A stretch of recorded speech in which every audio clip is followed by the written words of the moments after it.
Hello ka food pack! So for today, gagawa tayo ng pork picadillo. Ito ay masarap na ulam gawa sa giniling na baboy. So una, tayo ay magigisa ng bawang, sibuyas at kamatis. Siguraduhin po na gisang-gisa yung kamatis para hindi mapanis. And then nag-add na po kami dyan ng tomato paste.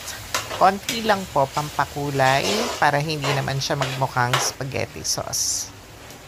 And then after that, inad natin ang pork giniling. So this is 7 kilos of pork giniling because we have 70 packs of orders ng pork picadillo.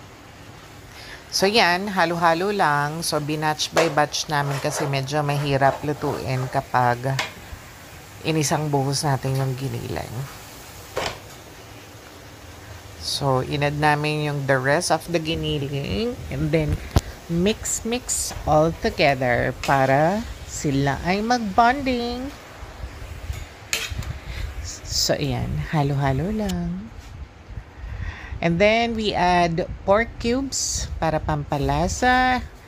And then pepper. Tapos pinakuluan. After kumulo, i-add na natin ang carrots at patatas.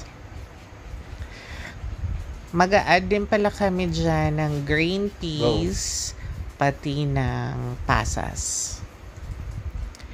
Yung pasas, pampadagdag tamis po yon para kahit papano may tamis na matikman ng ating mga customers. So ayan, konti lang kasi not everyone likes pasas po eh. Ayan, and then mix all together. O diba, ang ganda na ng kulay niya. Tapos pakuluan ng konti para lumambot ang giniling. At ayan, luto na. So, napakasarap. May konting sabaw. Kesa yung normal na tortang giniling. 'Di ba? Maiba naman. Ito maganda pa sa mata. Kasi makulay. So, mas lalo tayong gaganahan. At ayan na, luto na.